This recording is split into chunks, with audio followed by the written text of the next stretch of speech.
Okay, good evening everyone. I said good evening everyone.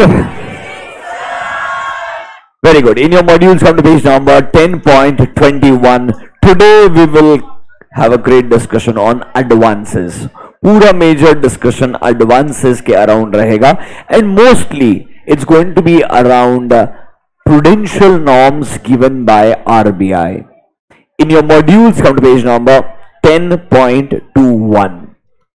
अब देखिए, banking company के लिए आरबीआई ने कुछ नॉर्म्स स्पेसिफाई किए हैं. एक तरीके से ये गाइडलाइंस है कि आपने इनकम रिकॉग्निशन कैसे करना चाहिए, आपने एसेट्स का क्लासिफिकेशन कैसे करना चाहिए एंड आपने एडवांसेस के अगेंस्ट प्रोविजनिंग कैसे बनाना चाहिए. इसके रिगार्डिंग आरबीआई ने नॉर्म्स इशू किए हैं. They are relevant for all banking businesses. तो अब ऑब्वियसली बैंकिंग बिजनेस के लिए यह कंपल्शन हो जाता है इन नॉर्म्स को कंप्लाई करना. अगर आप ऑब्वियसली एडवांस अकाउंट्स में पढ़े होते तो आपको यही नॉर्म्स डिटेल में पढ़ाए जाते हैं.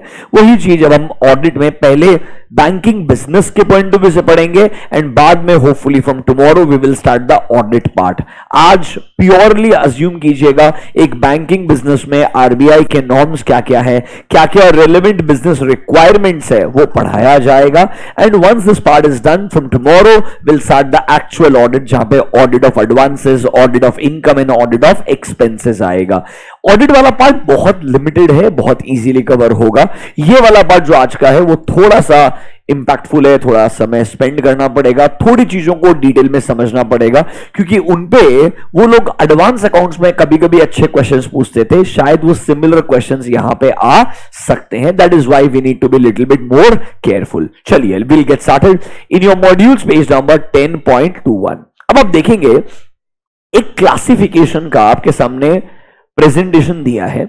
इन्होंने बोला आपके लिए सबसे मेन एसेट्स जो होने वाले हैं वो है एडवांसेस. क्या होने वाले हैं?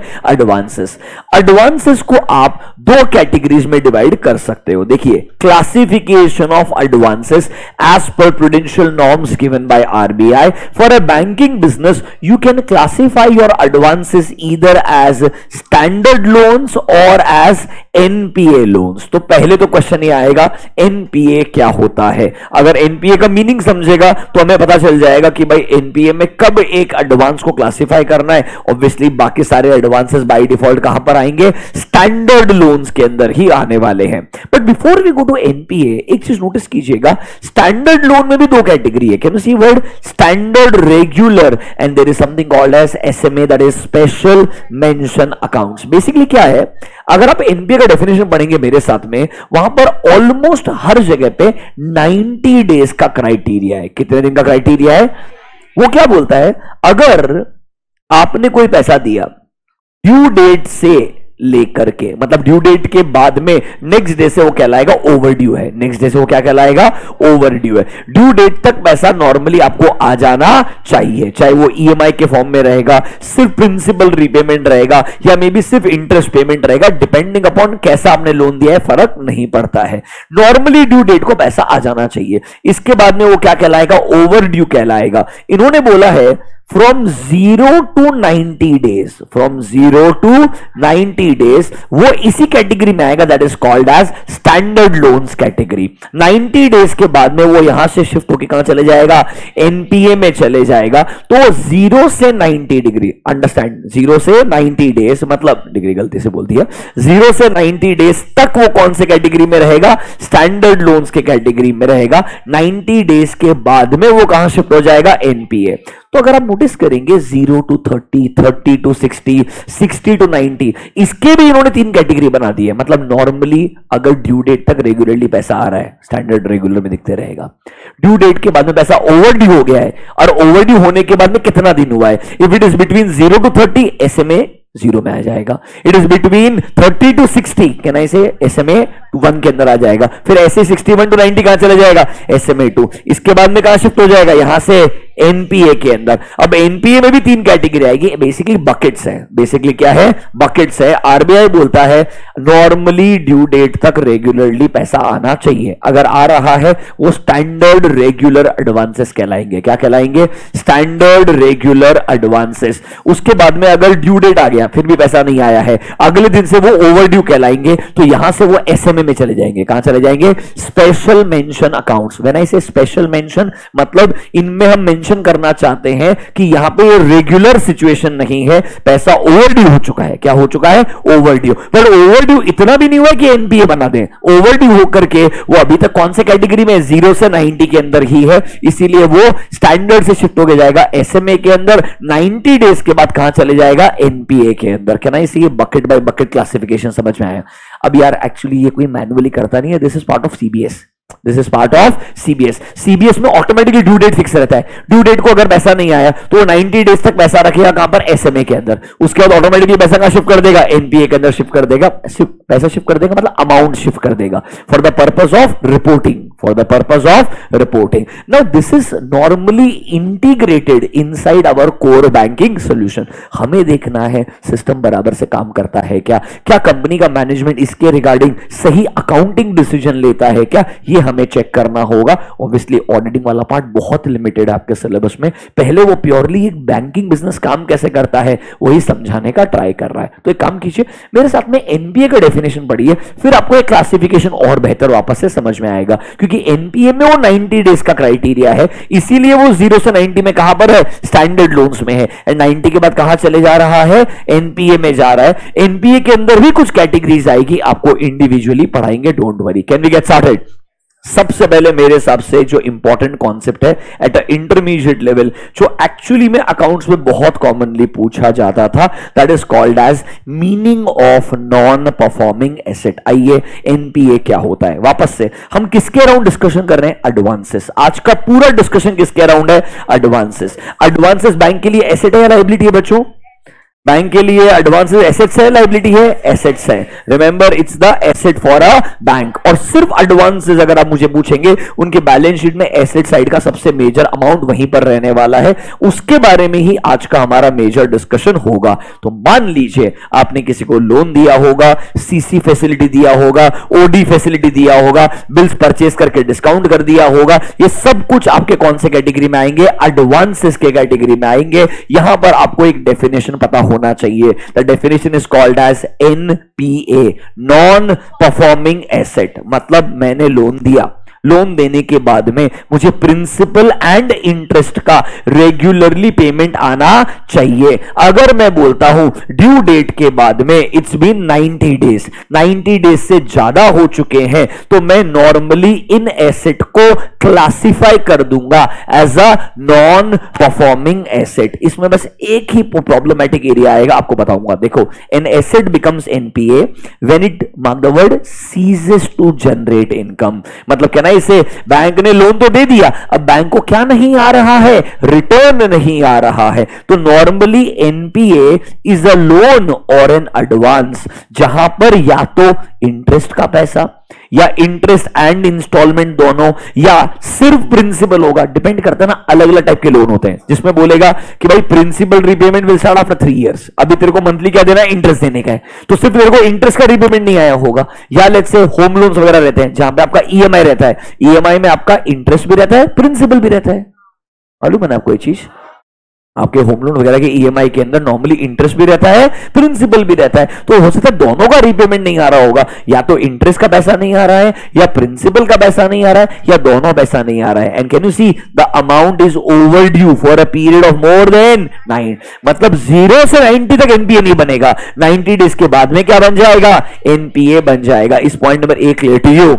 इन respect of a term loan, अगर मुझे इंटरेस्ट या प्रिंसिपल या बोथ ओवर ड्यू होने के बाद में 90 दिन तक पैसे नहीं आते, तो 90 डेज के बाद में इन एडवांसेस को मैं क्लासिफाई कर दूंगा as a non performing asset. इधर ये एक बात बोलता हूं, जैसे ही एक एडवांस एनपीए बन जाता है, ये एडवांस से रिलेटेड आपने जो भी अक्रूड इनकम बुक्स में रखे होंगे, क्या रखे होंगे?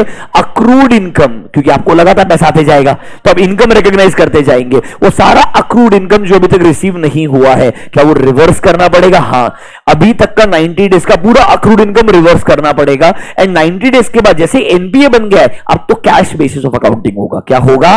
Cash basis of accounting. ये कौन बोलता है? आरबीआई बोलता है बैंक को ऐसा करना पड़ेगा। It's a requirement by RBI for a banking company and we know RBI is the regulator for banks. इस point number 1 let you read point number C, this is for bills purchase and discounted if the bills remain overdue for a period more than 90 days in case of bills purchased and discounted। कहना इसे A and C में तो 90 days का criteria है।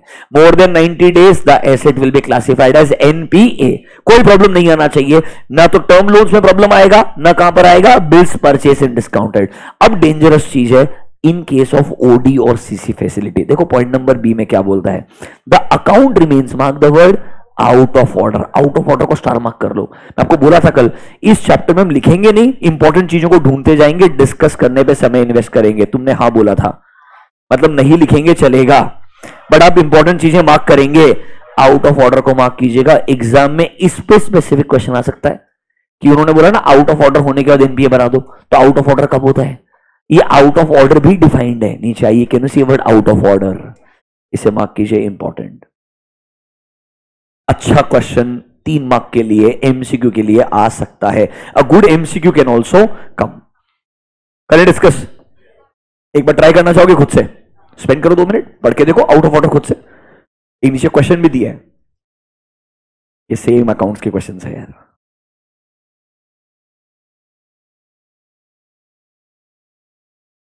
ढंग से पढ़ो।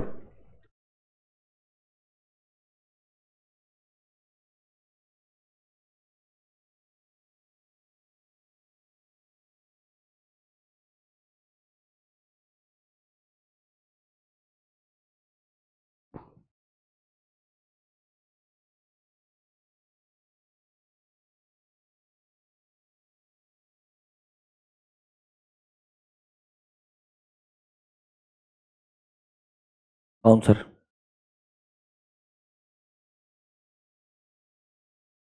समझा क्या? देखो 3 अलग अलग कंडीशंस है, अगर इसमें से एक भी फुलफिल होगी ना तभी आउट ऑफ ऑर्डर हो जाएगा। ढंग से पढ़ना। अगर आपको लगता है जो आपने ओवरड्राफ्ट फैसिलिटी, ओडी फैसिलिटी या सीसी फैसिलिटी अपने कस्टमर को दिया है, ओवरड्राफ्ट फैसिलिटी या सीसी फैसिलिटी कस्टमर को दिया है, अब यहां पे देखो 2 वर्ड आएंगे, एक वर्ड मिलेगा सैंक्शनड लिमिट और एक मिलेगा वर्ड ड्रॉइंग पावर। एक्चुअली दोनों में डिफरेंस होता है, बट यहां पर उन्होंने डिफरेंस बताया नहीं है ढंग से, इन्होंने बस ड्रॉइंग पावर आपके सिलेबस में एक्सप्लेन किया है। घबराइए मत, आज ही हम ड्रॉइंग पावर पढ़ेंगे। मैं आपको सैंक्शन लिमिट और डीपी में डिफरेंस क्या होता है वो भी एक्सप्लेन करूंगा। बहुत एक छोटा सा टेक्निकल डिफरेंस होता है। अभी के लिए मान लो दोनों सेम है, अभी के लिए मान लो दोनों क्या है? सेम। आपके आंसर के लिए तो स्लैश है ना, for the purpose of this provision there is a slash, that means दोनों सेम ही आपके लिए। अरे यस और नो? तो अभी सुनना, हमने किसी को सीसी फैसिलिटी दिया है तो उसके लिए कुछ ना कुछ लिमिट तो सैंक्शन किया होगा ना। CC facility is like overdraft. Overdraft मतलब आपका बैंक अकाउंट में बैलेंस नेगेटिव हो सकता है। नेगेटिव कितना हो सकता है? There will be a limit for this. No, obviously तुमको अगर याद रहेगा, तुम्हें कारो पढ़ा है, कारो में क्लॉज पढ़ा है, हम इन्वेंट्री को सिक्योरिटी रख करके वर्किंग कैपिटल का फैसिलिटी ले सकते हैं इन एक्सेस ऑफ 5 करोड़। कुछ तो याद आया होगा, वापस एप्लीकेशन आने वाला इधर खतरनाक वाला, सुनना वापस है अभी के लिए। जब भी हम ओडी लेते हैं, सीसी लेते हैं, कोई ना कोई एसेट रखेंगे, वो एसेट के बेसिस पे ये लोग हमें एक लिमिट देते हैं कि भाई आपका ओवरड्राफ्ट 2 करोड़ तक हो सकता है, आपका सीसी फैसिलिटी 5 करोड़ तक हो सकता है। तो क्वेश्चन ये बनता है, क्या हमारा नेगेटिव बैलेंस कंसिस्टेंटली इस लिमिट के बियॉन्ड जा रहा है क्या? अब अगर आप मुझे पूछेंगे ना, बैंक्स आजकल ऐसा कंट्रोल लगाते हैं कि जो लिमिट है ना उसे क्रॉस करने ही नहीं देते, उस लिमिट को क्रॉस करने ही नहीं देते। मतलब अगर नेगेटिव बैलेंस का लिमिट मेरा 2 CR का है और अगर मेरा नेगेटिव बैलेंस 1 करोड़ 98 लाख चल रहा है, मैं अगला चेक इशू करूंगा ना 2 लाख का, वो चेक रिजेक्ट कर देंगे। वो बोलेंगे नहीं, आपने पहले नया पैसा क्रेडिट करना चाहिए, तो ये हम आपका ये चेक क्या करेंगे? क्लियर करेंगे, वरना क्लियर नहीं करेंगे। हालांकि आरबीआई ने कॉशियसली बोला है, अगर जिस अकाउंट में ओडी में या सीसी में आपने पैसा क्लाइंट को दिया है, consistently the amount outstanding is beyond these limits, इस लिमिट के अगर बियॉन्ड है है तो हमें लगता है यहां पे रिस्क है, शायद ये प्रिंसिपल नहीं आएगा। देखो, the outstanding balance remains continuously in excess of sanctioned limit और ड्रॉइंग पावर। अब प्रॉब्लम यह है कंटिन्यूअसली डिफाइंड नहीं है। क्या डिफाइंड नहीं है? क्या 5 दिन तक कंटिन्यूस माना जाएगा, 15 दिन को continuous? Are you understanding this point? Now this is not really defined. इसके लिए बैंक अपने बायलॉस बनाता है। क्या बनाता है? बैंक अपने बायलॉस, अपने खुद के इंटरनल रूल्स बनाता है। जनरली आप मुझे पूछेंगे 30 डेज का क्राइटेरिया फॉलो किया जाता है, एक महीने के अंदर, क्योंकि नॉर्मल अजम्पशन होता है एक मंथ एंडिंग के आसपास आपने अगर पैसा निकाला है, कोई इनफ्लो तो आना चाहिए ना। देखो, बिजनेस का लॉजिक क्या है? ओडी फैसिलिटी लिया, कस्टमर से पैसा आएगा तो भी इधर ही डिपॉजिट होगा, सप्लायर को पेमेंट करोगे तो भी यहीं से जाएगा। So there will be both inflow and outflow. But अगर मैं बोलूं सिर्फ आउटफ्लो ही है, सिर्फ आप फैसिलिटी को यूज करते जा रहे हो, बैलेंस क्या होते जा रहा है? नेगेटिव बढ़ते जा रहा है, एंड आपके लिमिट को क्रॉस कर चुका है, एंड कंसिस्टेंटली वो नेगेटिव बैलेंस है, तो शायद बैंक को लगेगा इधर अभी पैसा आने का चांस कम है, इससे हमें आउट ऑफ ऑर्डर बोल देना चाहिए। आउट ऑफ ऑर्डर बोल देना चाहिए मतलब इसको एनपीए बना देना चाहिए। क्या बना देना चाहिए? एनपीए। तो कंसिस्टेंटली अगर पैसा आपके सैंक्शनड लिमिट या ड्रॉइंग पावर के बियॉन्ड है, can I say this is the amount you are allowed to remove, वो लिमिट के बियॉन्ड तुम्हारा पैसा कंसिस्टेंटली बाहर है। जनरली बैंक से करते हैं एक मार्जिन रखते हैं। लिमिट अगर दिया 2 करोड़ का, 2 करोड़ 5 लाख, 2 करोड़ 2 लाख, 2 करोड़ 3 लाख, ऐसा 0 से 5 लाख का 10 लाख तक का आपका मार्जिन रहेगा, उतना आपको अलाउ करेगा चेक देने के लिए। बट वो बोलेगा जल्दी नया क्रेडिट भी आना चाहिए, the credit should come with in next 30 days, the credit should come with in next 30 days. पर अगर मैं बोलूं वो लिमिट के ऊपर ही है, कंसिस्टेंटली नेगेटिव बैलेंस, तो I can classify this as a NPA because this will sound like a out of order account. सबसे इंटरेस्टिंग है, ए तो बचा लेगा। क्यों बचा लेगा? बैंक कॉल करेगा, तेरी फैसिलिटी फ्रीज करने वाला होगा, तो तू कोई ना कोई ए का ट्रांजेक्शन कर ही लेगा और तू लिमिट के अंदर रखेगा हमेशा, और बैंक भी ट्राई करेगा लिमिट के अंदर ही नेगेटिव बैलेंस रहे। प्रॉब्लम ए में नहीं आएगी, प्रॉब्लम बी में आएगी। देखो क्या बोलता है, in cases where outstanding balance in the principal operating account is less than the sanctioned limit of drawing power। मतलब सर लिमिट के अंदर है, मतलब लिमिट कितना है? Let's say my limit is 2 CR, my outstanding balance is 1.98, my outstanding balance is 1.98, can I say within the limits? But there are, mark the word, no credits continuously for 90 days. वो 90 days का criteria बढ़िया बोल रहा है, balance limit के अंदर है but आपका 90 डेज से कोई क्रेडिट ही नहीं हुआ है, तो can I say it sounds like normal loan जैसे आपने पैसा दिया है एंड 90 डेज तक कोई भी इनफ्लो नहीं आया है। इट साउंड्स लाइक ये किस डायरेक्शन में जा रहा है? NPA direction. समझो, पहले वाले में तो बोला लिमिट के बियॉन्ड आउटस्टैंडिंग है, तो कोई 90 डेज का क्राइटेरिया भी नहीं है, वो बैंक डिसाइड कर लेगा। If my money is outstanding beyond 2 crore even for 15 days, bank out of order बोल सकता है। ये बैंक का इंटरनल रूल है, आरबीआई का रूल बोलता है इसके बियॉन्ड है तो तुम डिसाइड करो कंटिन्यूअसली कितने टाइम तक तुम्हारे हिसाब से बाहर रहना चाहिए। Normally 30 days is normally a bank will consider कि 30 दिन तक तुम्हारा 2 करोड़ के ऊपर का लिमिट चल जाएगा। ये नॉर्मली पीएसयू बैंक्स में होता है, प्राइवेट बैंक्स वो लिमिट टच नहीं करने देते। प्राइवेट बैंक बोलता है वो लिमिट के आसपास जो भी चेक आएगा रिजेक्ट कर देना चाहिए, वो ट्रांजैक्शन ही नहीं खत्म होने देंगे, वो उसके पहले क्या करेगा? आपको रोक के रखेगा। तो कहने से ए से तो बचा लेगा वो आपको, पर बी से आपको खुद बचना पड़ेगा। अगर मैं बोलता हूं लिमिट के अंदर ही कंज्यूम हुआ है बट नेगेटिव बैलेंस कंटिन्यूसली है और 90 डेज से एक भी रुपए क्रेडिट नहीं हुआ है उस अकाउंट में, मतलब उसमें कोई इनफ्लो आया ही नहीं है, तो क्या इसको आउट ऑफ ऑर्डर क्लासिफाई कर देना चाहिए? यस। नंबर 3 बोलता है नहीं क्रेडिट आया है बट लेट्स से 500 रुपए का, 1000 रुपए का, मतलब उन्होंने डिफाइन किया है उस पीरियड का जो इंटरेस्ट बनता है ना वो इंटरेस्ट भी कवर नहीं होगा, उससे कम क्रेडिट आया है। देखो number C, credits are there but not even enough to cover the interest debited during the same period, मतलब उस पीरियड के लिए जो इंटरेस्ट का अमाउंट डेबिट होते जाएगा इवन वो भी आपका क्रेडिट कवर नहीं कर सकता है। फॉर एग्जाम्पल उस पीरियड का इंटरेस्ट बनता है 5 लाख रुपए, टोटल क्रेडिट मिला के हुए 4 लाख रुपए, कहना इसे इवन इंटरेस्ट भी रिकवर नहीं हो सकता है, तो कहना इसे हमें लगेगा रिस्क इन्वॉल्व क्या हो गया है? बढ़ गया है, एंड इस अकाउंट को हम क्या ट्रीट कर देंगे?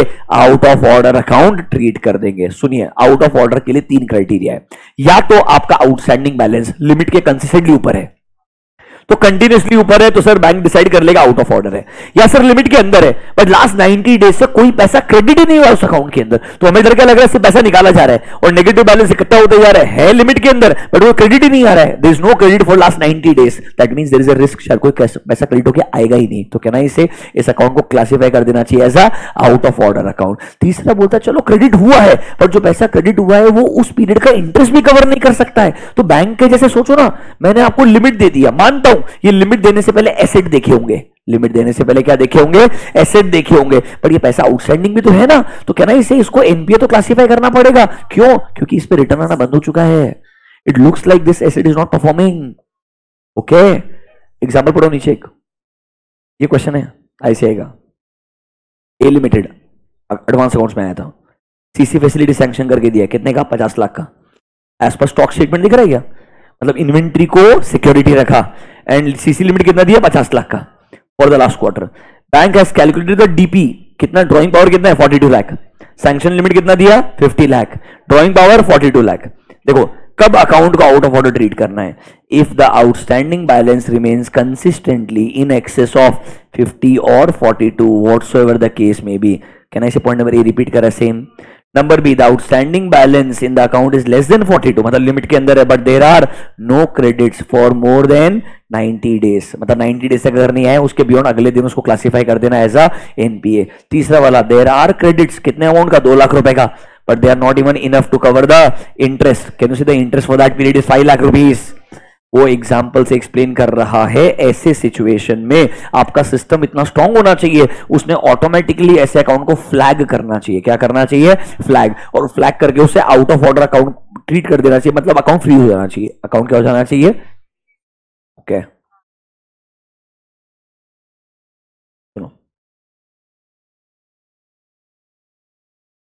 sanctioned limit is generally overall limit.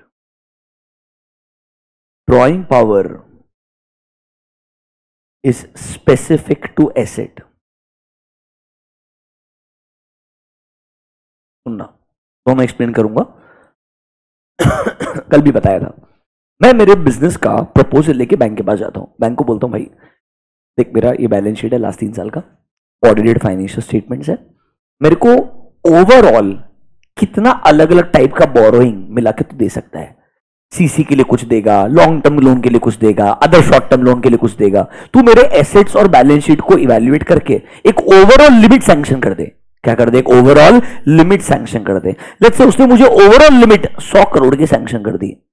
ये 100 करोड़ पैसा नहीं दिया, उसने मेरे एसेट्स को इवैल्यूएट करके बोला 100 करोड़ तक का अलग अलग कैटेगरी का लोन आपको दे सकते हैं।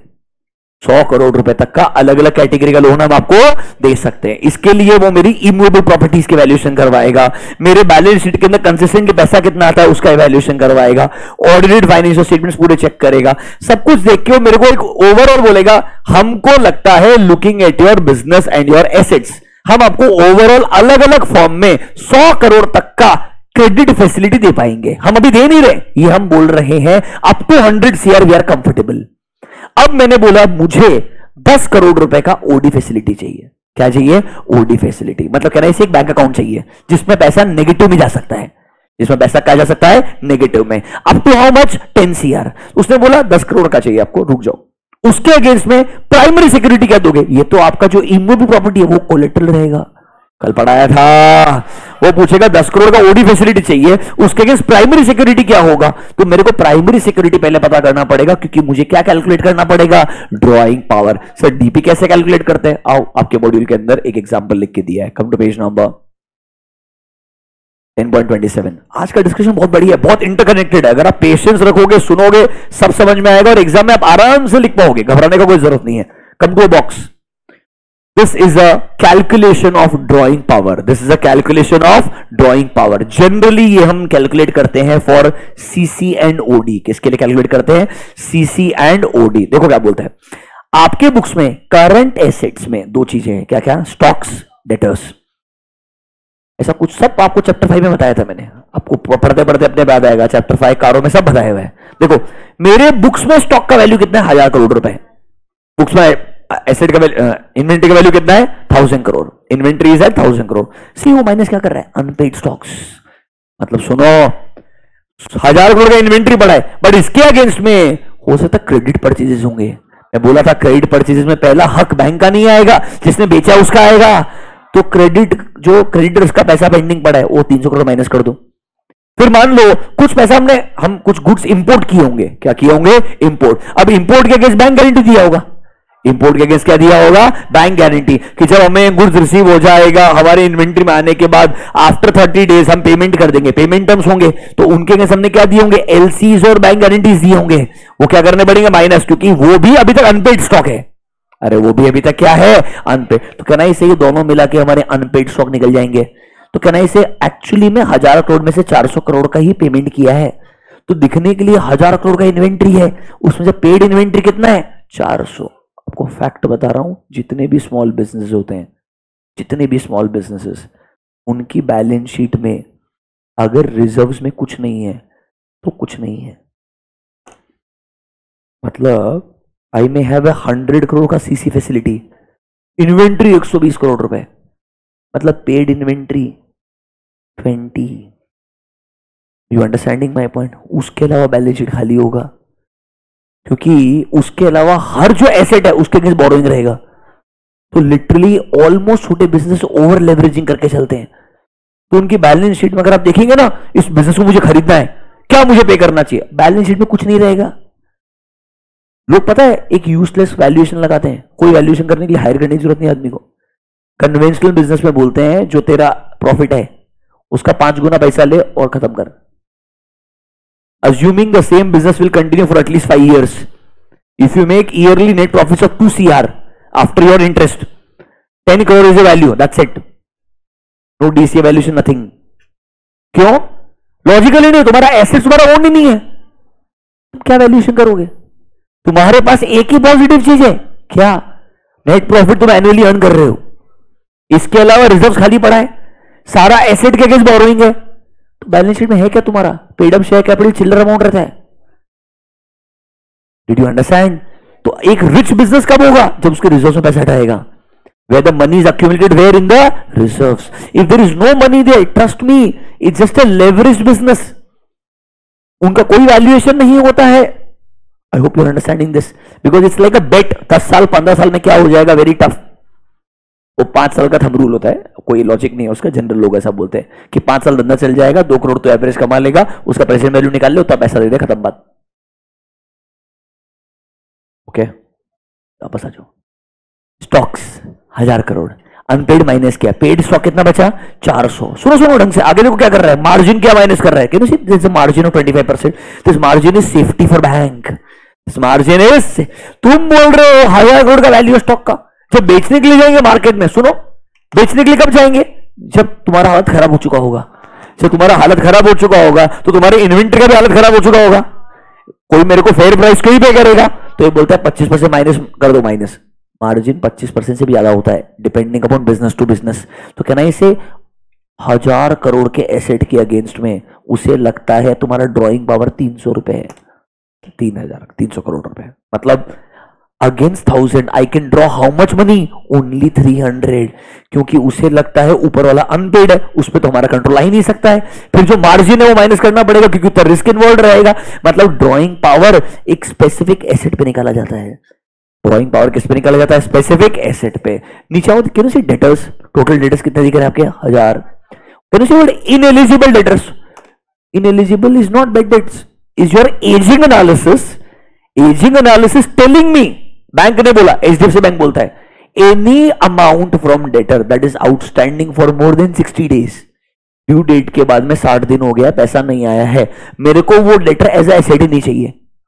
मेरे को वो डेटर एज ए एसेट क्यों नहीं चाहिए? जिसने ड्यू डेट से 60 दिन तक पेमेंट नहीं किया है, क्या गारंटी आगे पेमेंट करेगा? मैं क्यों रिस्क लूंगा फालतू के अंदर? तू रख तेरे डेटर्स को। वो डेटर को क्या कर दिया? उसने माइनस कर दिया। तो एलिजिबल डेटर कितना बचा? 800। उसमें मार्जिन कितना निकाल दिया? 40%। जनरली डेटर्स पे मार्जिन ज्यादा रखते हैं, और क्यों? थर्ड पार्टी है, क्या गारंटी है सामने वाला नहीं डूबेगा? You understanding this? This margin can be even more than this. Rather इसका भी इंश्योरेंस होता है, इसका भी इंश्योरेंस होता है दैट आपने किसी को गुड्स क्रेडिट पे दिया, इसको बोलते हैं ट्रेड क्रेडिट इंश्योरेंस। क्या बोलते हैं? ट्रेड क्रेडिट इंश्योरेंस, कि हम गुड्स क्रेडिट पे बेच रहे हैं, हमें गुड्स क्रेडिट पे बेचने का गारंटी नहीं है पैसा पूरा आएगा, तो हमें इंश्योरेंस कंपनी से इंश्योरेंस चाहिए। उन्होंने रिपेमेंट नहीं किया तो इंश्योरेंस कंपनी पे करेगा, इसके बदले इंश्योरेंस कंपनी प्रीमियम लेगा। अरे बराबर है कि नहीं है? तो इंश्योरेंस कंपनी बेवकूफ है, क्या को इंश्योरेंस देगा? वो पहले चेक करेगा लास्ट 5 साल का हिस्ट्री क्या तेरा, फिर हिस्ट्री चेक करेगा उन कस्टमर्स का जिनको तू क्रेडिट पे बेच रहा है। वो ढंगे हैं क्या? अगर वो ठीक हुए तो उसकी लिस्ट बना के देगा। इन कस्टमर से ही जो आउटस्टैंडिंग होगा वही हम पे करेंगे। क्या ना, इसे आपने ड्राइंग पावर निकाल लिया, डीपी कितना आया 780। सुनो मेरा बात शांति से, क्या drawing power is for specific assets, sanction limit is overall for the entity. So generally can I say sanction limit is more than DP? Can I say sanction limit is more than? क्योंकि sanction limit is for the overall business, drawing power is for a specific facility. Drawing power is for a specific facility. ये example को important mark कर लो, IC ने same example के exam में पूछा है। कैलकुलेशन उसने बोला अनपेड वाले इतने हैं, इनएलिजिबल डेटर्स इतने हैं, मार्जिन 25% 40%। उसने बोला कैलकुलेट ड्राइंग पावर। कैलकुलेट बहुत आसान है, बस कौन से पता होना चाहिए। क्या पता होना चाहिए? क्या थोड़ा समझ में आया क्या बात? आई नो थोड़ा मैं कहीं से कहीं और चले गया, पर सब इंटरकनेक्टेड है। थोड़ा सोच सोच समझना पड़ेगा तो समझ में आएगा। सुनेंगे क्या? अभी तक ठीक लग रहा है क्या? वापस जाऊं क्या? Should I go back? पक्का 2 मिनट इसको देखना चाहते हो वापस से एक बार? स्पेंड 2 मिनट्स, एक बार कैलकुलेशन चेक कर लो दिमाग में शांति से।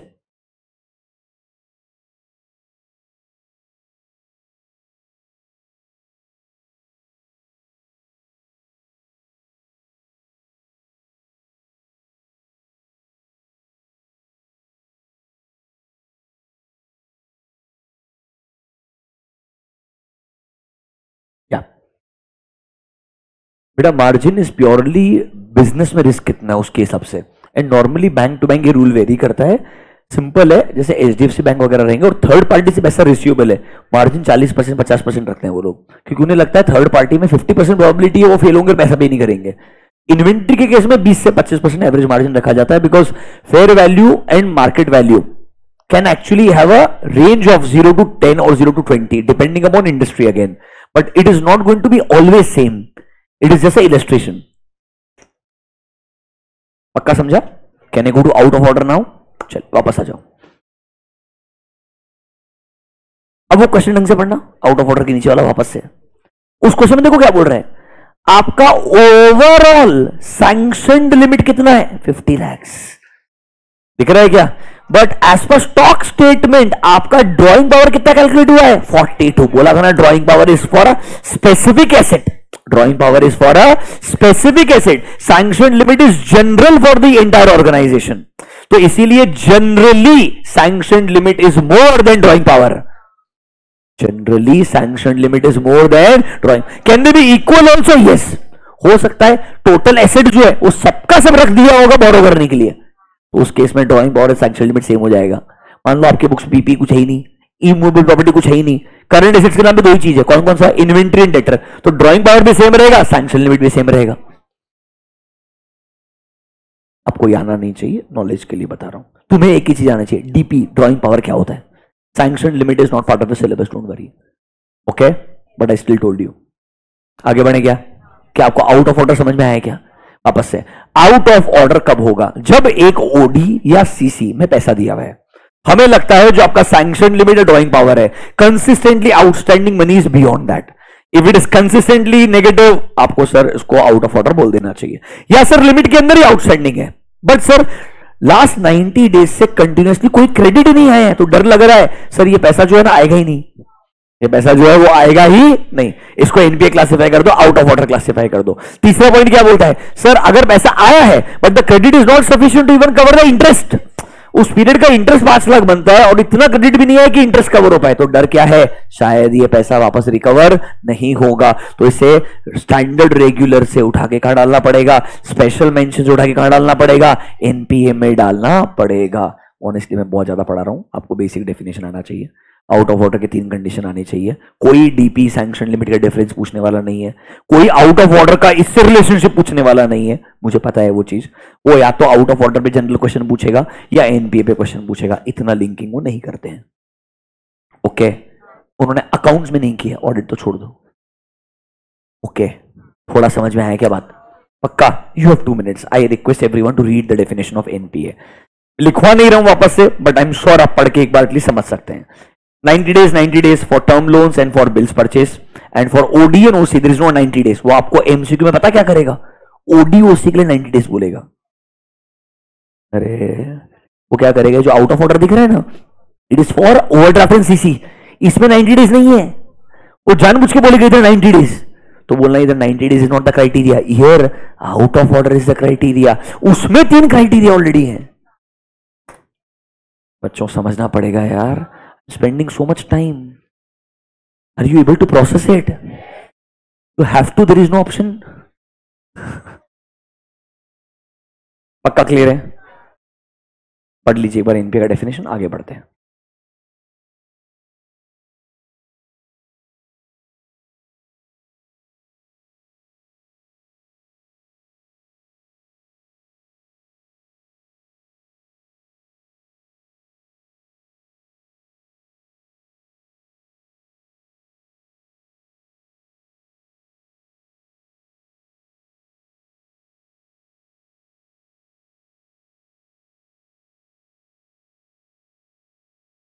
वापस एक रिक्वेस्ट है, I know that you now you are by 50-55 days you're used to of writing.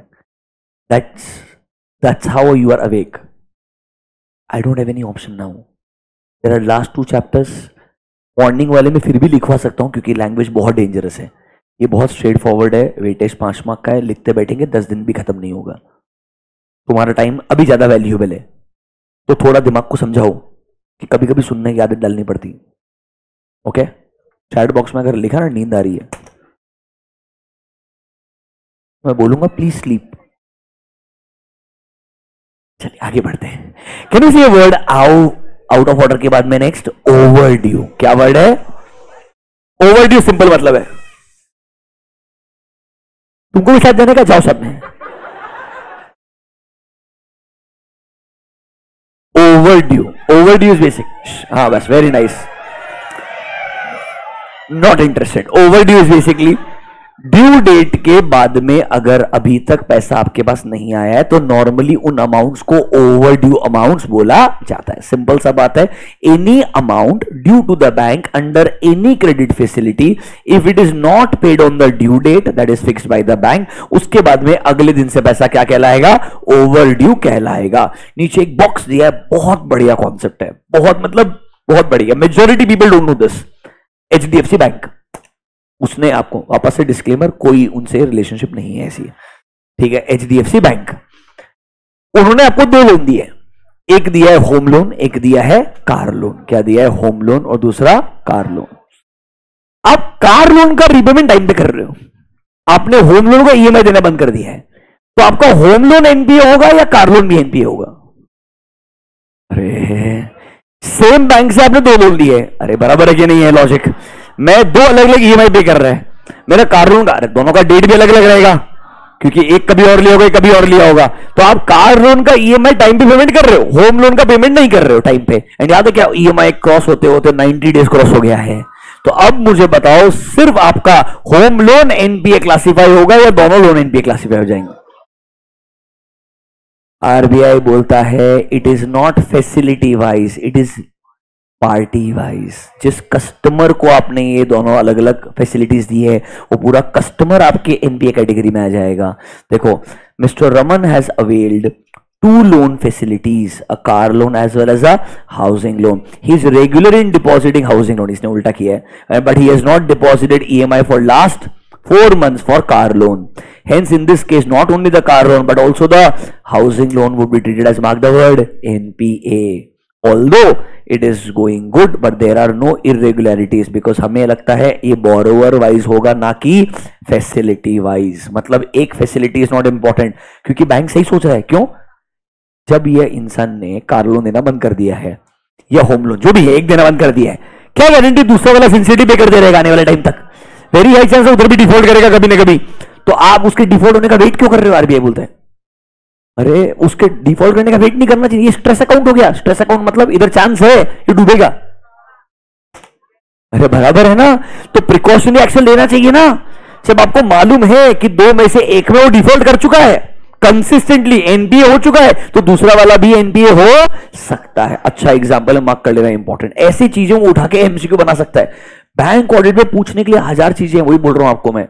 इसीलिए जितना डिस्कशन होगा और जितना समझ में आएगा उतना बढ़िया रहेगा, क्योंकि आपकी अंडरस्टैंडिंग आपको सारे एमसीक्यू बढ़िया से सॉल्व करने में हेल्प करेगी, कोई दिक्कत नहीं आएगा इसके लिए। Are you comfortable with this? तो ऊपर एक लाइन था उसको मार्क कर लीजिएगा, asset classification would be borrower wise and not facility wise. क्या आपको वो लाइन समझ में आ गई? ओके आगे बढ़े, चलिए अगले पेज पे आइए। मस्त बॉक्स दिया एक, बढ़िया है, सुनिए। अरे public don't do this, don't. सुनो ये बॉक्स क्या बोलता है, आपको कितना प्रोविजन बनाना है ऑन डिफरेंट अमाउंट्स। आपको कितना प्रोविजन बनाना है ऑन डिफरेंट अमाउंट। सुनिए, नॉर्मली मैंने कोई लोन दिया as a bank, regular repayment आ रहा है, कौन से कैटेगरी में आएगा? स्टैंडर्ड, स्टैंडर्ड में स्टैंडर्ड रेगुलर। आई रिपीट, इस बॉक्स में आओ, वापस से चेक करो, दिमाग लगाओ शांति से फटाफट। आपने लोन दिया, रेगुलर रीपेमेंट आ रहा है, स्टैंडर्ड लोन्स में आएगा, उसमें भी किधर आएगा? स्टैंडर्ड रेगुलर में आएगा, क्योंकि कोई डिफॉल्ट ही नहीं है उधर। अब अगर मान लो सडनली कोई ऐसा ड्यू डेट आया, उसके बाद में उसने पेमेंट नहीं किया, ड्यू डेट से एक दिन पहले तक, ड्यू डेट तक उसने पेमेंट नहीं किया, उसके अगले दिन से क्या ये स्टैंडर्ड रेगुलर से निकल के एसएमए में जाएगा? एसएमए के अंदर कहां जाएगा? एसएमए जीरो, जहां पे 0 से 30 डेज रहेगा, 0 से 30 डेज, वहां से 31 टू 60, 61 टू 90, कहना इसे यहां तक अगर कंटिन्यू हुआ तो उसके बाद कहां जाएगा? एनपीए में जाएगा। तो यहां से एनपीए में निकल के सबसे पहले कहां जाएगा? सब स्टैंडर्ड में जाएगा। कहां जाएगा?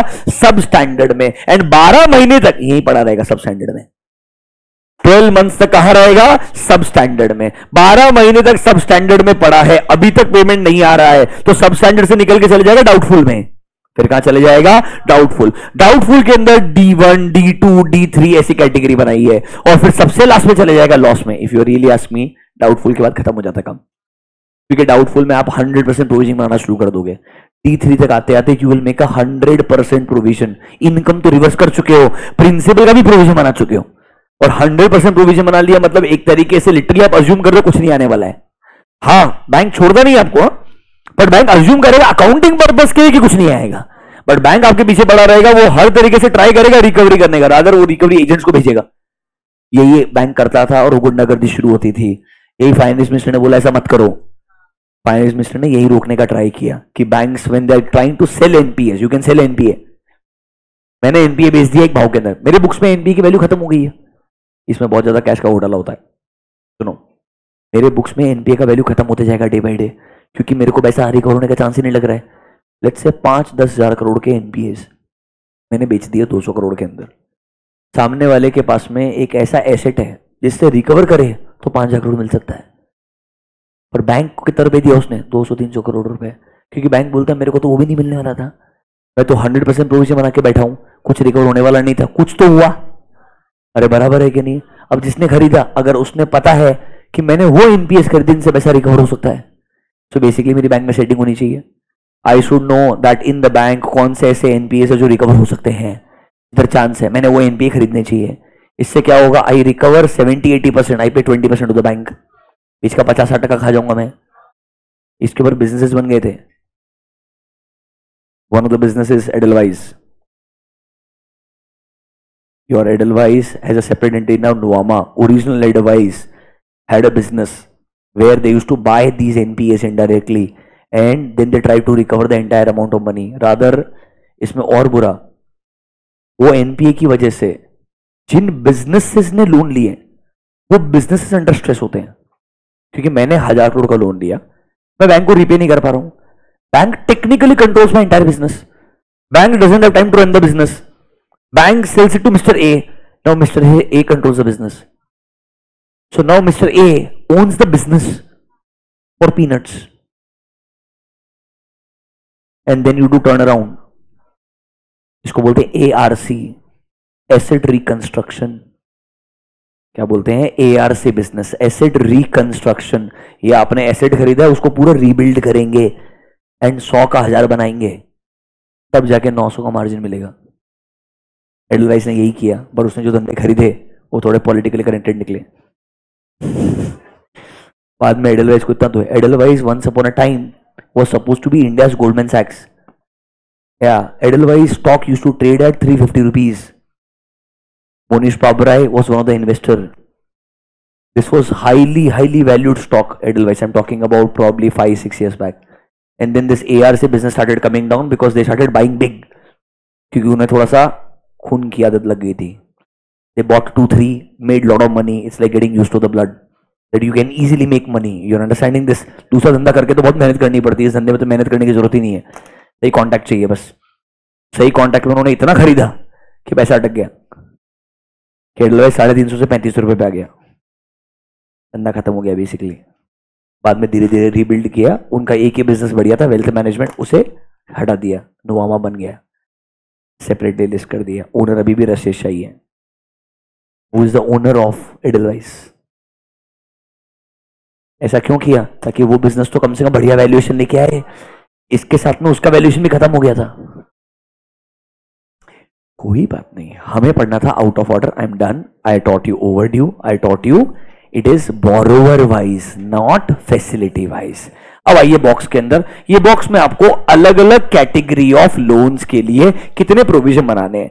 अगर आपका एडवांसेस सब स्टैंडर्ड कैटेगरी में, देखो it has remained NPA for a period less than or equals to 12 months. कितना परसेंट प्रोविजन चाहिए? 15%. वहां से नीचे कहां पर आएगा? D1 category, D2 category, D3. Can I से something that has remained under substandard for 12 months? देखो, would be the one which has remained in substandard for a period of 12 months. वहां से कहां पे आ जाएगा? D1 के अंदर आ जाएगा. अब वो कंप्लीटली अनसिक्योर्ड अगर लोन है तो 100% प्रोविजन बनाओ. अगर सिक्योर्ड है तब भी 25% लोन प्रोविजन बनाओ. ये प्रोविजंस के परसेंटेज है. आरबीआई ने बोल के रखा. सिक्योर्ड अनसिक्योर्ड तो पता है ना? अरे वो लोन सिक्योर्ड तो रहेगा ना. अगर सिक्योरिटी है तो सिर्फ 25% ही बनाने के लिए बोला है. अगर कंप्लीटली अनसिक्योर्ड है तो 100% ही बनाना पड़ेगा. फिर सर D2 में जाएगा, D3 में जाएगा, ऐसा पीरियड बाय पीरियड चलते जाएगा. अगर आप एक चीज नोटिस करेंगे, यहां तक आते आते खत्म हो जाएगा. यहां तक आते आते क्या हो जाएगा? खत्म. तो फिर ये लॉस एसेट कैटेगरी बनाया है क्यों? क्योंकि कुछ कुछ ऐसे एग्जांपल्स आएंगे वहां वो डायरेक्टली लॉस में आएगा, ऊपर से घूम के नहीं आएगा. जैसे बकेट्स है. पहला बकेट क्या था? Standard regular. रेगुलर से कहा गया एसएमए. एसएमए से कहा गया एनपीए. सब standard D1, D2, D3, last loss asset. मैं आपको ऐसे एग्जांपल बताऊंगा जहां पे डायरेक्टली वो स्टैंडर्ड रेगुलर से लॉस. ऐसा भी होगा.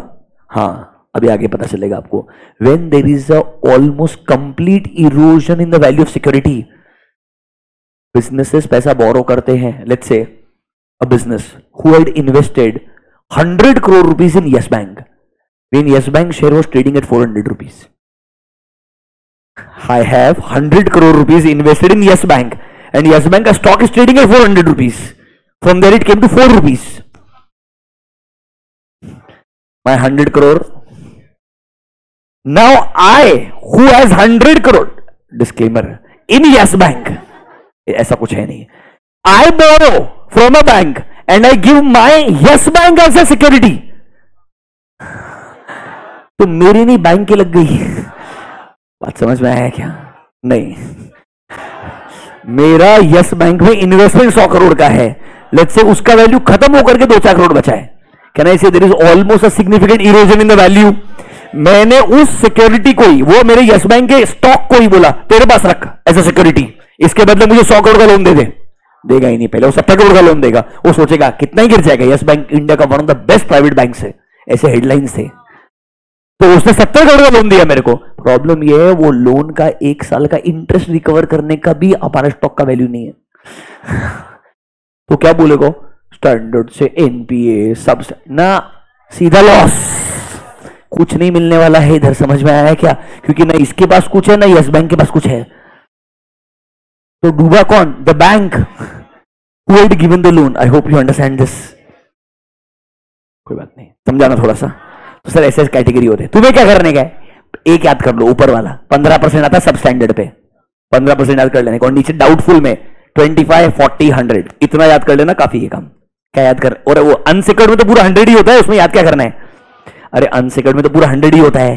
उसको याद करके फायदा ही नहीं है.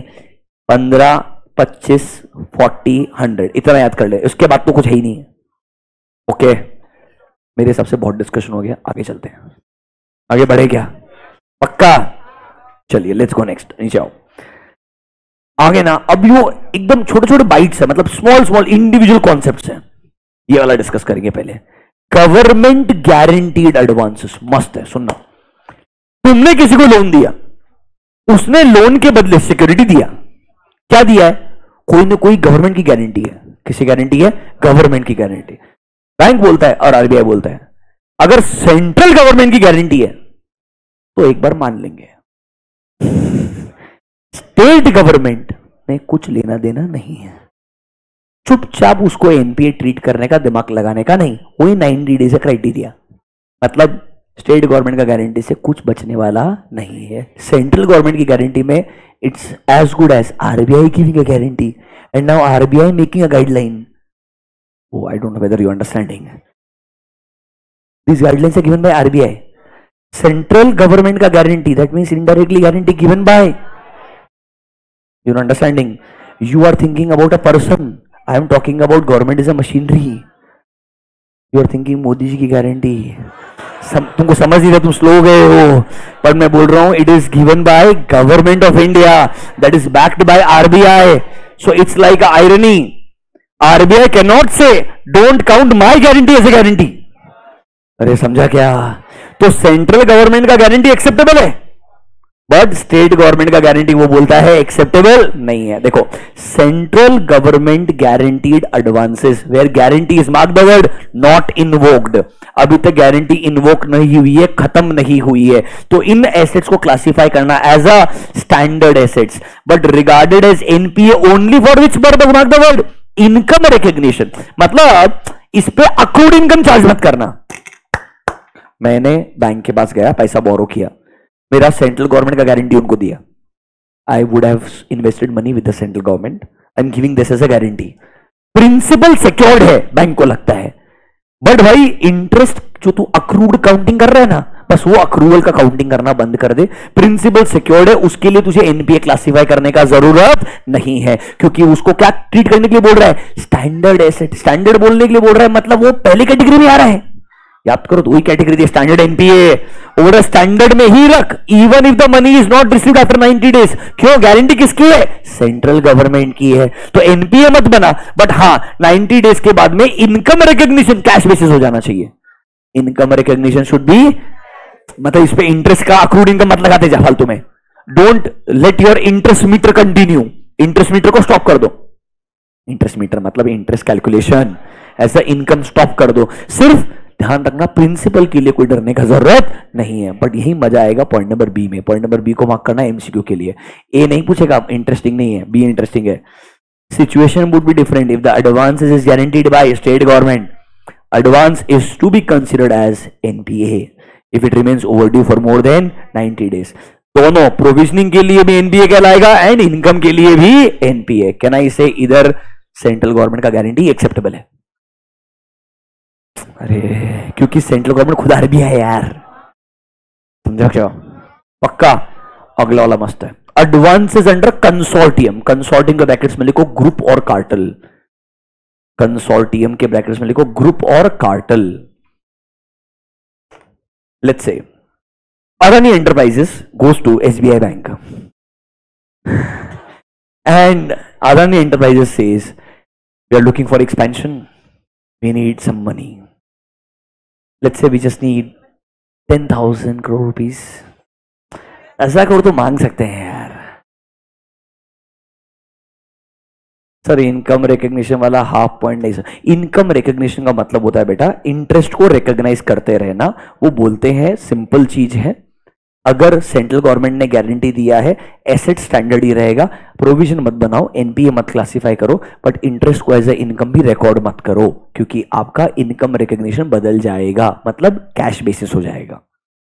Okay, Adani enterprises SBI bank 1000 crore, SBI बोलता है अच्छा 10,000 करोड़ यार क्या फर्क पड़ता है। अरे नहीं एसबीआई है यार, एसबीआई बड़ा है, ऐसा तुम मजाक मत समझो यार। Don't think like this. सुनो तुम एसबीआई का पैसा मांगने, सुनो ना, एसबीआई का पैसा मांगने, एसबीआई बोला देखो हम अगर आपको पैसा देंगे ना प्रॉब्लम हो जाएगा। क्या होगा प्रॉब्लम? ये हेडलाइन बन जाएगी। तो एक काम करते हैं, हम अकेले नहीं देंगे पर आपको मना नहीं कर रहे हैं, इंपॉर्टेंट है, आप हम समझते हैं। तो एक काम करते हैं, let's involve 4-5 bankers together. SBI बोलता मैं बुलाऊंगा, कम से कम पंजाब नेशनल बैंक तो आएगा ही। मतलब आई मीन टू से कुछ बैंक्स तो आ जाएंगे। Let all the banks come together. SBI will become lead banker. SBI will become lead banker. SBI will take the lead. वो एसेट्स को इवैल्यूएट करेंगे, इवैल्यूएट करके सैंक्शन लिमिट निकालेंगे। उन्होंने बोला looking at the remaining assets of Adani enterprises, I use the word remaining क्योंकि ऊपर already बहुत सारा बोरोड है, तो जो बचा है उसके हिसाब से हम 1000 करोड़ का लोन दे सकते हैं। बट हम अकेले नहीं देंगे, हम ये चीज को डिवाइड कर देंगे मल्टीपल लोगों में। तो जैसे ड्राइंग पावर हमने कैलकुलेट किया था, याद है क्या, इंडिविजुअल लेवल के ऊपर, इस बार वैसे ही कैलकुलेशन होगा और हम बैंक में ये हिस्सा डिवाइड कर देंगे।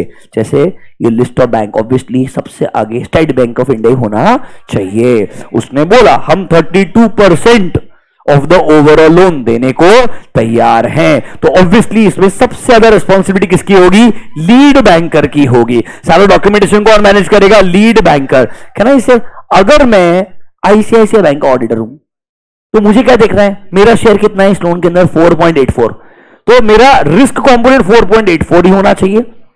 अरे ओवरऑल रिस्क शेयर्ड है ना, I am not going to cover the 100% risk. I am going to cover only 4.84%. तो कहना इसे, अदानी एंटरप्राइजेस के ओवरऑल एसेट्स में से ड्रॉइंग पावर टोटल भली 1550 होगा, हमारे लिए वो ड्रॉइंग पावर कितना है? 75 है। तो हम जो सीसी फैसिलिटी देंगे वो अप टू 75 होना चाहिए। अप टू क्या होना चाहिए? क्योंकि टोटल एसेट्स का ड्रॉइंग पावर उन्होंने निकाला 1550, इसके अगेंस्ट में ओवरऑल लोन इतना दिया है, वो रिस्क को परसेंटेज बेसिस पे क्या कर लेंगे? डिवाइड कर लेंगे। अब रिस्क को परसेंटेज बेसिस पे डिवाइड करेंगे तो ड्रॉइंग पावर भी परसेंटेज बेसिस पे प्रोपोर्शनेटली क्या हो जाएगा? डिवाइड हो जाएगा। This is called as advances under consortium. इसमें एक लीड बैंकर का कॉन्सेप्ट होता है। देखिए फर्स्ट लाइन को मार्क कीजिएगा, नंबर ए पढ़ना बस। Consortium means advancing loans to a borrower by 2 or more banks jointly by forming a group.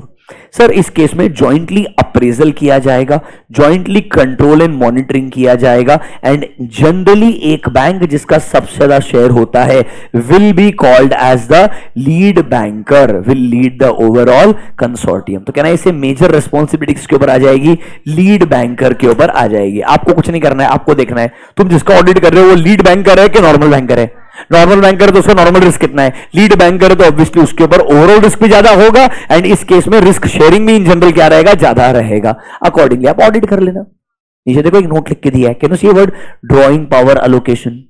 The lead bank would be responsible for computing drawing power. How will you compute drawing power? Just पढ़ाया था, stocks निकालोगे, unpaid stocks का value minus करोगे, margin minus करोगे, debtors निकालोगे, ineligible minus करोगे, eligible आएगा, margin minus करोगे, वैल्यू बच जाएगा। नेक्स्ट, समझा क्या? लॉजिकल है क्या?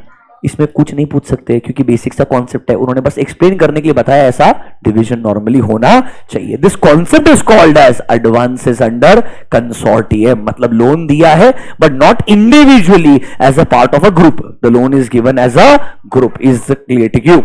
इसमें लीड बैंकर वर्ड पता होना चाहिए। क्या वर्ड पता होना चाहिए? और एग्जाम में क्वेश्चन जानबूझ के लीड बैंकर के ऊपर पूछेगा, एमसीक्यू के अंदर सिचुएशन दे देगा और बोलेगा ये 32% वाला जो एसबीआई है उसको हम क्या बोलेंगे? ABCD। बाकी 3 क्या एग्जांपल देंगे मेरे को नहीं पता, एक ढंग का है वो लीड बैंकर है। Is this clear to you? ठीक लग रहा है क्या? आगे आ जाओ। पॉइंट नंबर 10.25, अगला पॉइंट देखिए, मस्त है। मैंने आपको बोला था ना वो यस बैंक वाला एग्जाम्पल, धीरे आएगा। हेडिंग देखो क्या बोलता है, accounts where there is a erosion in the value of security. मतलब हमने लोन दिया, लोन के अगेंस्ट में प्रॉपर सिक्योरिटी लिया, प्रॉब्लम यह है सिक्योरिटी का वैल्यू उड़ गया। हमने लोन दिया, लोन के बदले सिक्योरिटी लिया, वो सिक्योरिटी का उसका वैल्यू खत्म हो गया है, उसका वैल्यू इरोड हो गया है, मतलब वैल्यू कम हो गया है। अब उन्होंने 2 सिचुएशन दिए हैं। एक्चुअली सबसे एक्सट्रीम होता है सिचुएशन नंबर 2। ढंग से पढ़ो, नंबर 2 क्या बोलता है? इफ द रियलाइजेबल वैल्यू, मस्त है, of the security as assessed by the bank or by approved valuer is less than, mark the word, 10% of the outstanding in borrowed accounts। मतलब outstanding balance 1000 crore है, security बेच के maximum जो पैसा मिल सकता है वो 10 करोड़ मिल सकता है। तो कहना इसे 1000 करोड़ का 10% मतलब 100 करोड़ तो रिकवर करने के लिए मिनिमम सिक्योरिटी वो भी नहीं है, it is less than 10% of the outstanding amount, मतलब loan outstanding is 1000 CR, security that is given earlier was highly valuable, the value of the security has come down. ये generally होता है capital market securities के against में, जब आप equity वगैरह security में ले लेते हो। सिंपल चीज है, आप कभी ये प्रमोटर वगैरह का शेयर होल्डिंग देखते हो, आप ये चेक करना चाहिए प्लेज्ड कितना है। आपने और सुना क्या प्लेज्ड? वो रिप्रेजेंट यही करता है कि अगर मेरा जो ओनरशिप है उस ओनरशिप का 60% पार्ट प्लेज्ड है, मतलब ये मेरा इक्विटी कहीं ना कहीं एज ए सिक्योरिटी रखा हुआ है, ये मेरा इक्विटी कहीं ना कहीं कहां रखा हुआ है, security.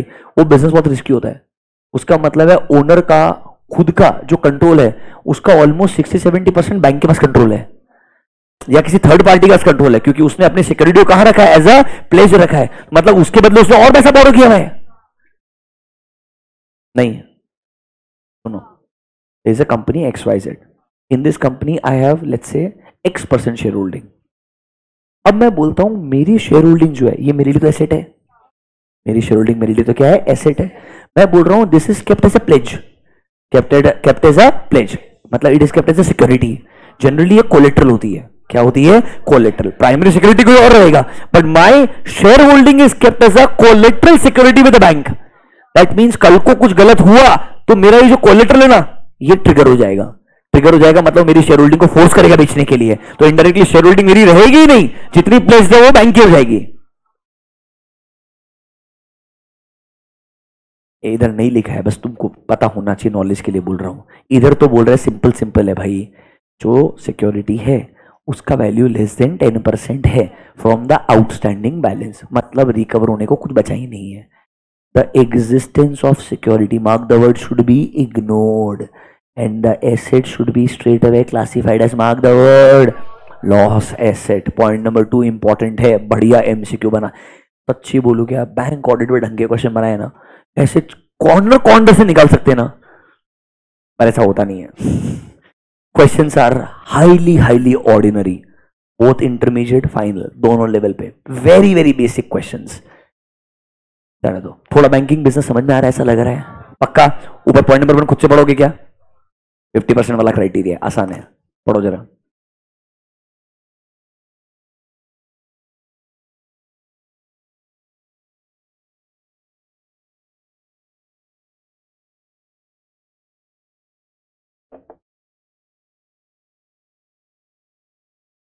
Less than 50% of the value assessed bye the bank. Directly कौन सी कैटेगरी में डालना पड़ेगा, डाउटफुल, मतलब वो सब स्टैंडर्ड में भी नहीं जाएगा।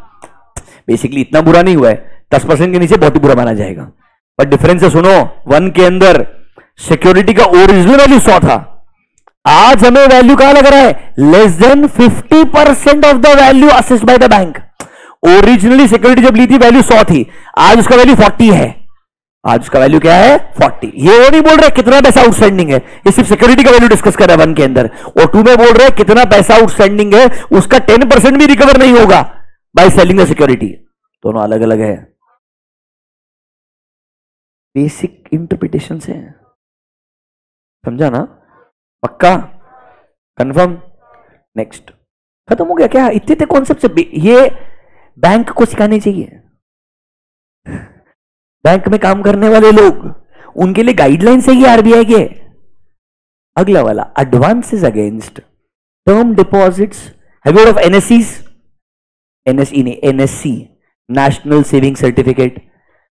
Rural India still invests in lot of government guaranteed funds. For example, IVP is Indira Vikas Patra, KVP is Kisan Vikas Patra. These are Kisan Vikas Patra मतलब these are deposit accounts, जहां पे तुम account open करते हो। Post office के पास account होता है, सुना है कि आपने ये, कि पोस्ट ऑफिस में जाएंगे, हर महीने पैसा भरते जाएंगे, कैन आई से आप डिपॉजिट करते जा रहे हो, फिर आपका पैसा इकट्ठा हो जाता है वहां पे, can I say it becomes your asset, you keep that asset as a security with the bank. Bank को बोलते हो मैंने गवर्नमेंट के अलग अलग सिक्योरिटी सर्टिफिकेट्स खरीदते गया, उधर मेरे 10 लाख इकट्ठा हो गया, अब मैं इसको बेच के पैसा नहीं लेना चाहता बिकॉज ये लॉन्ग टर्म सिक्योरिटी है मेरा, तो इसको मैं एज अ लोन रखता हूं, इसको मैं एज अ सिक्योरिटी रखता हूं आपके पास में, और आप इसके बदले मुझे बिजनेस लोन दे दो। So I'm borrowing money and I'm keeping this deposit with the government, with you as a security. कोई दिक्कत वाला बात नहीं है, ये एक तरीके से गवर्नमेंट गारंटीड ही होता है. देखो, advances against term deposits, NSCs, they are eligible for surrender and life policy. They need not be treated as NPA. अगर वहां पे क्या अवेलेबल है? Adequate margin. मतलब मेरे इंदिरा विकास पत्र में 1000 रुपए पड़े हैं, उसके बदले मैंने जब पैसा बोरो किया, लेट्स से 600 रुपीज, इंटरेस्ट भी ऐड हो के 800 रुपए पहुंचा है, कहना इसे अभी भी 1000 रुपए गारंटीड है. There is still a margin of 200 rupees. इसको एनपीए ट्रीट करने का जरूरत नहीं है. It is as good as your money is with the government. सुनो, एक बहुत बड़ा विशियस सर्कल है. गवर्नमेंट आपको फोर्स करता है, पहले करता था, अभी तो शांत हो गया, कि आप रूरल इंडिया में ये पैसा अपनी सिक्योरिटी के लिए डिपॉजिट कर दो. बेसिकली तुम्हारा पैसा तुम्हारे पॉकेट से निकल के गवर्नमेंट अपने पास रख रहा है, गवर्नमेंट उस पर इंटरेस्ट देता नहीं है. फिर तुम क्या करता है? पैसा बोरो करता है, उस पर इंटरेस्ट देता है, गवर्नमेंट देता है 5%, तुम बोरो कर रहा है 10% पे, उसके अगेंस्ट सिक्योरिटी दे रहा है तेरे ही पैसे का. It is as good as borrowing for yourself and paying 5%. You earned 10 lakh rupees, deposited with government departments. Now you're borrowing 10 lakh and paying 5% extra. आपको अपने पैसे पे 5 मिल रहा है. और यहां पे सबसे बड़ा क्राइम अगर आप मुझे पूछेंगे, LIC. In this, no, I am not fighting about return. LIC is a business. You know what is a business model? आप अपना 10 साल से LIC लेते आए, हर साल प्रीमियम भर रहे हो, प्रीमियम भर भर के आपका प्रीमियम मेरे पास इकट्ठा हो गया 1 करोड़ रुपए का. आपको लोन चाहिए, LIC के पास आओ, अपने बॉन्ड को मेरे पास रखो, LIC के बॉन्ड जो उसने दिए हैं वही अपने पास लेगा. 1 करोड़ का प्रीमियम है, 80 लाख को लोन देता हूं. कितने पे? 10% पे. मैं दे रहा हूं 5%. अरे but why people do this? Because surrender value के अंदर आपका पूरा जो टर्म्स एंड कंडीशंस है उसमें आप फंस जाते हो. अगर आप अर्ली सरेंडर कर दोगे तो आपका जो ओरिजिनल प्रॉमिस्ड बेनिफिट से खत्म हो जाएगा. तो आप अर्ली सरेंडर नहीं कर सकते, आपको पैसे का जरूरत है, पैसा तो बोरो करना पड़ेगा. और सबसे बेहतर वैल्यू LIC के बॉन्ड की, LIC खुद देगा.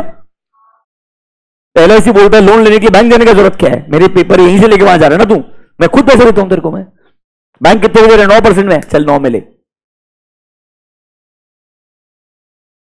It's a vicious cycle designed in a manner where they're just giving you only money, your own money, and they're making money. I hope you understand this. I don't want to go next. चलो आगे बढ़ो. मतलब इसके ऊपर आगे discussion नहीं, कितना एक लाइन है.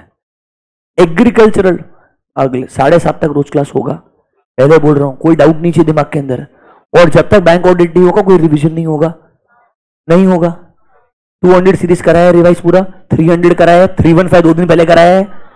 अरे ऑडिटर्स पूरा रिवाइज कराया अभी, बराबर है कि नहीं है? आधा 500 लास्ट 2 हफ्ते में पढ़ा है, 700 लास्ट में. I promise I will revise on the last day. I have to finish this. Okay, very nice. चलिए, agricultural advances affected by natural calamities. सुनिए, सिंपल सी बात है, इधर कुछ लिखा नहीं है, नॉलेज के लिए.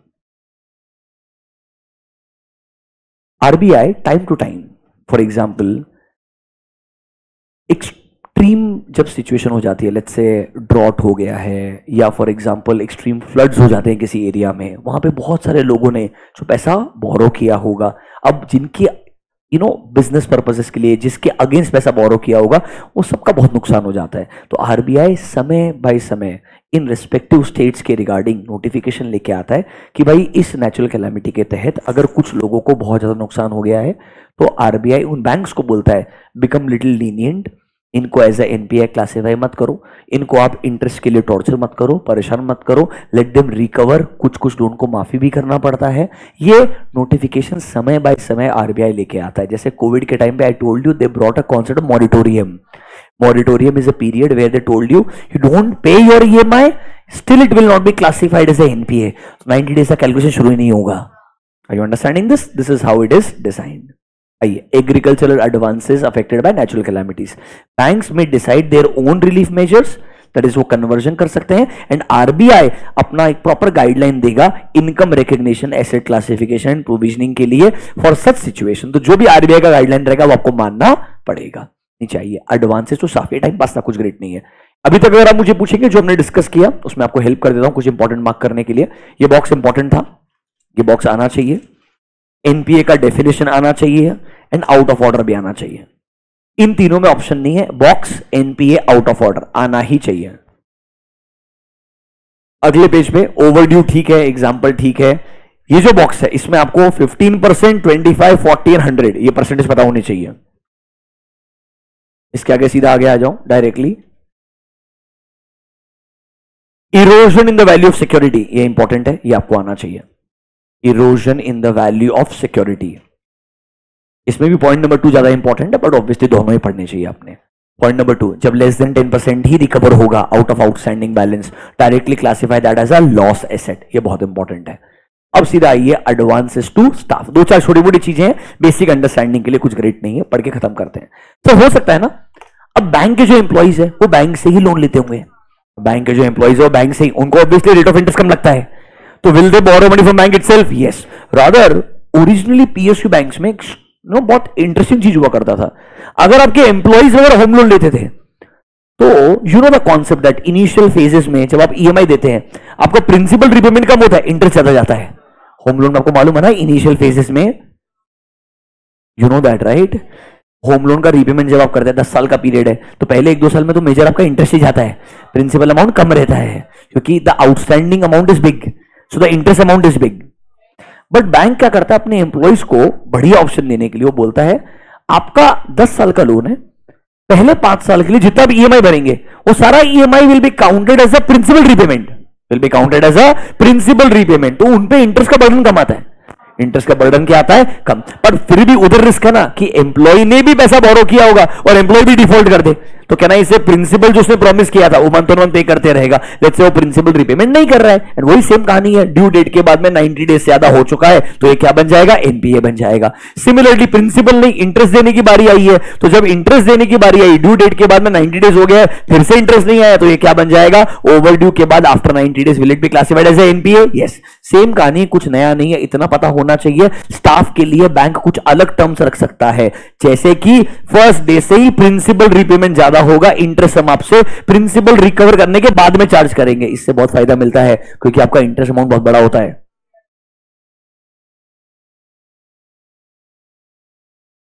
तुमको बताया था मैंने शायद।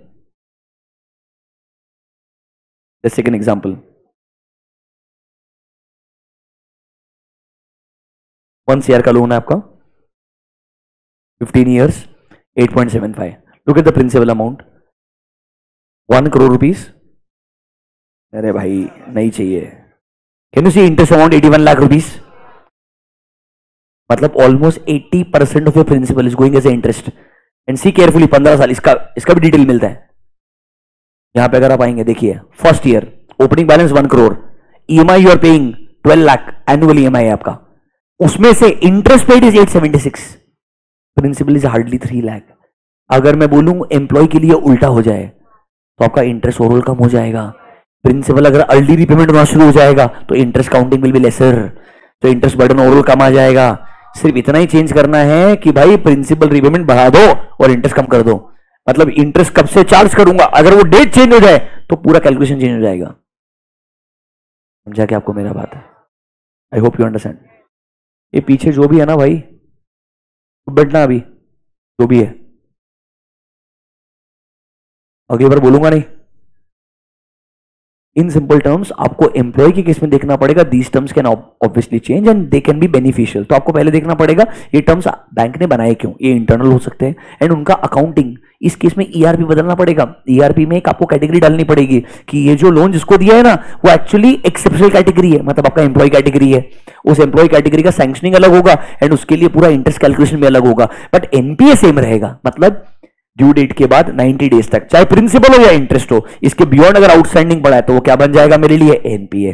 For NPA purpose it will not change, but for interest charging purpose bank can have their own policy. It's a very beautifully defined logic, because आप बैंक के एम्प्लॉई है, बट लोग इसका भी मिसयूज करना शुरू कर चुके थे। वो क्या करते थे, बैंक एम्प्लॉय के नाम पे ही प्रॉपर्टीज खरीदने का ट्राई करते हैं, उनके नाम पे लोन लेते हैं, फिर प्रॉपर्टी ट्रांसफर करते हैं, लोन ट्रांसफर करते हैं, just try to do all this, but this is now come down because RBI is scrutinising it in heavy detail and banks ने अभी ये इतने बेटर ऑफर्स कम कर दिए हैं कंपेरेटिवली, वो देते हैं इंसेंटिव, वो क्या बोलते हैं डायरेक्टली, इंटरेस्ट रेट ही कम चार्ज कर दो इनको सीधा, इतना बेनिफिट देने के बजाय charge them lower rate of interest 0.5 पैसा या 0.75 या 1% कम दे दो, इतने में तो एटलीस्ट आपका एम्प्लॉय कंपेरेटिवली खुश हो जाएगा।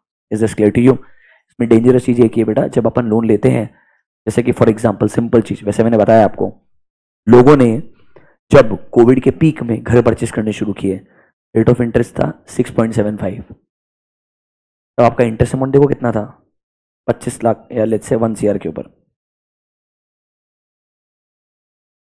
1 CR और 15 years, look at the interest amount, 60 lakh रुपए, सेम प्रॉपर्टी, सेम घर, सेम लोन, अगर रेट ऑफ इंटरेस्ट फ्लोटिंग रहेगा आज की तारीख में ऑलमोस्ट 8.5 के आसपास चल रहा है, look at the interest amount,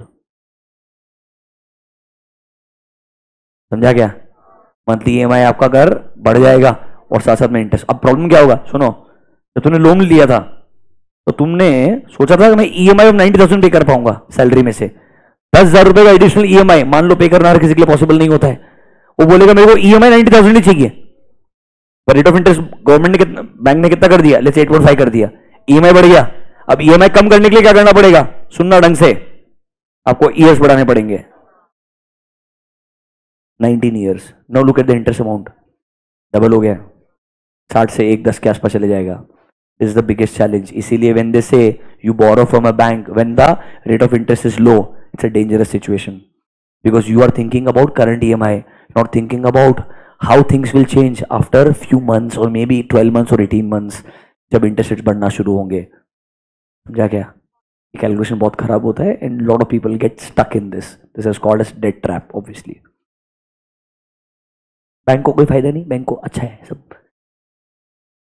sir advances to staff, can you give advances to staff? Yes, वो सर एडवांसेस के पोर्टफोलियो का ही पार्ट बनेगा। कभी कभी ऐसा हो सकता है, एक example, interest is payable after recovery of principal, तो इंटरेस्ट को हम ओवरड्यू कंसिडर नहीं करेंगे, तब उस केस में ऐसा माना जाएगा कि एनपीए तब होगा अगर रीपेमेंट ऑफ प्रिंसिपल टाइम पे नहीं आता है। मतलब नॉर्मल ड्यू डेट वाला गेम है, ड्यू डेट के बाद में 90 डेज तक कोई दिक्कत नहीं है, आफ्टर 90 डेज तक it will become problematic. Is this clear to you? एकदम सिंपल सा चीज है। इज दिस क्लियर बच्चों? आज के लिए लास्ट कॉन्सेप्ट, एग्रीकल्चरल एडवांसेस। ये आपने शायद सुना होगा कि आपको क्रॉप सीजन के लिए लोन मिलता है। इसके लिए मिलता है क्रॉप सीजन के लिए, ये आरआरबीज देते हैं, रीजनल रूरल बैंक्स, बहुत कॉमन है आजकल। अभी प्राइवेट बैंक्स, पीएसयू बैंक से भी देना शुरू कर दिया है क्योंकि आरबीआई बोलता है इट्स इंपॉर्टेंट कि हम लोगों ने रूरल इंडिया को लेंड करना चाहिए। अब फॉर एग्जांपल आपका क्रॉप सीजन जो है कि मैं बीज खरीदूंगा, प्रोसेस करूंगा, लेट्स से फसल उगाऊंगा, उसे हार्वेस्ट करूंगा, फिर उसे बेचने के लिए जाऊंगा, ये जो पूरा पीरियड है, if this period is more than 12 months it is called as long duration crop season loans. If this period is less than 12 months it is called as short duration crop season loan. तो आपको पहले पूरे अपने खेती के पत्र, मतलब सब कुछ सबमिशन करना पड़ता है, प्रूव करना पड़ता है कि आप एक्चुअली के अंदर फार्मर हैं, ये आपके पास में पीस ऑफ लैंड है, ये काम आप इतने सालों से करते हैं। कुछ कुछ आपको रेफरेंस लेटर्स भी लगते हैं in certain cases if the amount you are borrowing is bigger. But normally ये सब के बाद में वो देखेगा एज अ बैंक, मेरे से उन्होंने शॉर्ट ड्यूरेशन के लिए पैसा लिया, अगर 2 सीजन खत्म हो चुके हैं और अभी तक पैसा नहीं आया है, ये अच्छा खासा पीरियड दिया। अगर आप देखेंगे नॉर्मल केस में 90 डेज है, यहां बोल रहा है 2 सीजन खत्म हो गए हैं, उसके बाद में आपने इसे क्लासिफाई करना चाहिए as a NPA. In case of long duration, एक पूरा सीजन खत्म होने के बावजूद तक पैसा अगर नहीं आया है तो आफ्टर दैट, मतलब कहना है it is almost a years time period, 1 साल के बाद में आप जाके उसे क्या क्लासिफाई करेंगे एज अ एनपीए। तो देखिए agricultural advances can be given for long duration crops and short duration crops.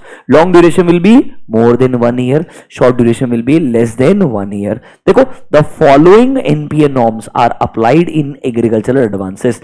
A loan granted for short duration will be treated as NPA if the installment of principal or interest remains overdue for, mark the word, 2 crop season and long duration में it is overdue for 1 crop season. उनको काफी lenient situation दिया है ताकि आसानी से वो NPA classify ना हो, क्योंकि उनको ब्रीदिंग स्पेस मिलना चाहिए। एनपीए क्लासिफाई होते ही बैंक अग्रेसिव हो जाता है टुवर्ड्स द पार्टी जिसने बोरो किया है, इसीलिए एनपीए क्लासिफिकेशन ही अगर डिले कर दो तो उनका थोड़ा सा अप्रोच टुवर्ड्स फार्मर्स भी क्या हो जाएगा, बेहतर हो जाएगा। इसलिए उन्होंने 2 and 1 का क्राइटेरिया रख दिया है। एमसीक्यू के लिए आपको आना चाहिए।